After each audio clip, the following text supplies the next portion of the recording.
Hello everybody! Eric Marks here again with FindingMiddleEarth.com. It has been quite a while since I have talked to you guys. I miss you guys. I hope you are all doing fantastic. I have been gone like a ghost from YouTube for about 3 weeks or so.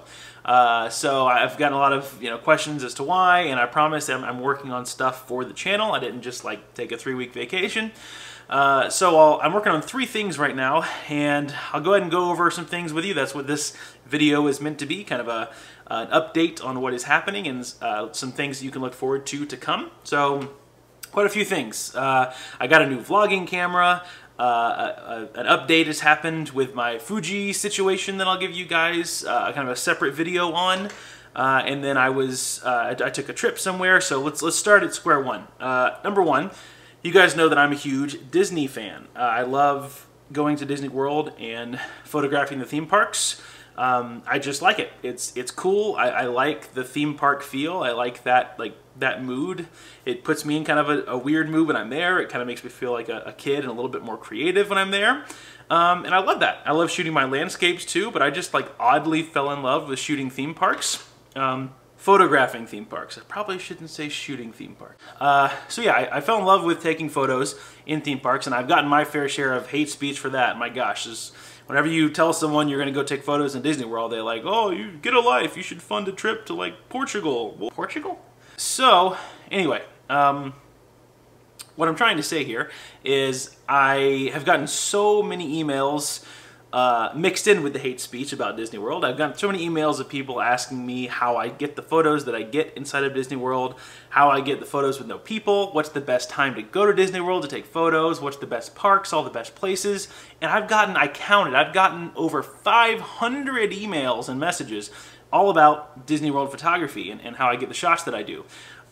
So I have decided to make a course on Disney photography and theme park photography. So I took some of the money that I made from my last course, my landscape photography post-processing course, and I self-funded a 4-day trip to Disney World. And the whole time I was there, I was getting B-roll video footage for this Disney course, because I had realized over all the years I've been going to Disney World, I have taken tons of photos, but I have not taken hardly any video. So I thought to myself, there's no way I can do a whole course on theme park photography and about Disney World if I don't have any video footage to at least show people what these places look like. So I didn't get much video footage of me in the parks talking, because there's a lot of people there.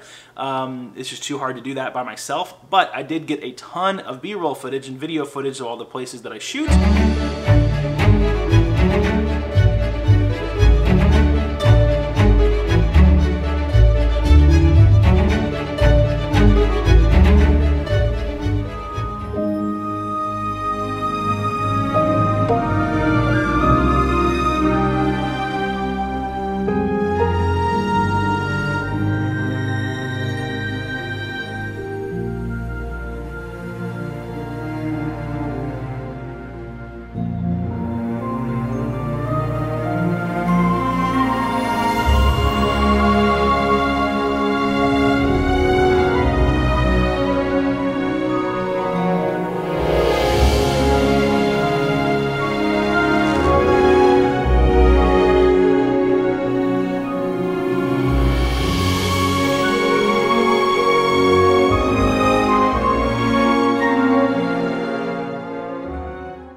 And I stayed there until 1 o'clock in the morning and got shot the park when it was empty. So I got a lot of good footage that I can build the course with now. So I'm in the middle of recording the office portion where I do some post-processing and tell you guys the gear that I use and the camera settings that you can use and all that good stuff. So literally it's like a whole course and tutorial on how to photograph theme parks, Disney World, all that good stuff. Really hope you're going to like that, because you guys know that I'm a huge Disney fan. There we go. That's better. So yeah, since I love it so much, I'm just pouring my love for it into a course, and I hope you love it too. And if you don't, that's totally cool. You guys can check out one of my other courses or another one that I am doing in the future. So that's the first thing. So I was gone for almost a week doing that, traveling, because I drove. So I drove, the 7.5 hours there, stayed there, and then 7.5 hours back, and it was all self-funded just to get video footage. It was a business trip. It wasn't like going there for pleasure like a big vacation. And I just stayed there and did all the late nights in the parks, and I did late nights back to back. I did like the early hours in the morning, early hours at night. So I was exhausted after this trip, but I got a lot of awesome video footage that I hope you guys like. Okay, so number 2, why I have been gone from YouTube for a little bit. I've been working on a podcast with a friend of mine that's going to be kind of a separate thing from Finding Middle Earth, but it's going to be still about the same stuff. It's going to be about photography, the photography industry, but I'm doing that with a friend of mine. So, of course, I will market that here on this channel and let you guys know how to find all that when we launch it. But it is going to be kind of a separate venture, so that's going to be really fun. I'm going to have a podcast finally. And then I've also been working on my monthly photography training. So I'm going to be doing that through Patreon. That seems to be the best way at this moment. So I've been setting that up. And I don't like the whole like the Patreon aspect of like donating, you know, kind of thing. I want you, if you guys are going to pay me money, I want you to get value out of it. So I've had a ton of people say, hey, look, you know, I like your YouTube stuff and I like your courses, but do you have anything that's like something for the long term that I can like pay you one set price monthly and I just get access to everything? And the people that have emailed me that constantly, it's a really good idea. So that's what I'm going to do. I've been just basically preparing for that so that I can launch that. And I promise that's going to be launched even sooner than the Disney tutorial.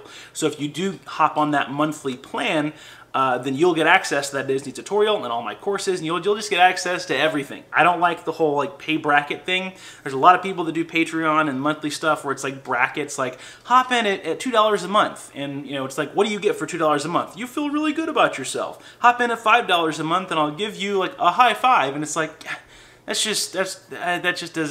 doesn't sit well with me. I can't go to sleep at night knowing that you guys are paying me money just to like donate to me, kind of a thing. Like I want to work my butt off for you guys so you guys get value out of this. So I'm doing one bracket, one set payment, and you just get everything. I don't like the whole bracket thing. Plus I'm one guy, I can't keep up with all that. So I just want to give you guys the best value possible. So anyway, I've been working on that. It will be launched soon, even sooner than the Disney tutorial. And let's see, the Disney tutorial, by the way, just kind of a guess. I would guess that would be launched in the next month and a half. It'll be available on my website, and of course I'll let you guys know about it here as well. I'm really excited about that one. It's going to be really cool. And then, yeah, the podcast, the vlogging camera, all that together. I've been working on a review of that. So yeah, that's taken up about 3 weeks of my time getting all this stuff prepared. And then of course when I got back from Disney World, I had to catch up on a bunch of Finding Middle Earth stuff. So I had some clients to email. I had to email back a lot of subscribers. I had to make some more videos.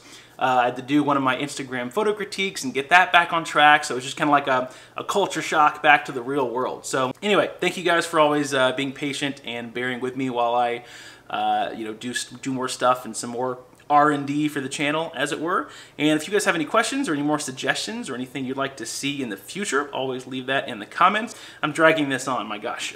Thank you guys so much for watching, and I'll see you guys in the next one.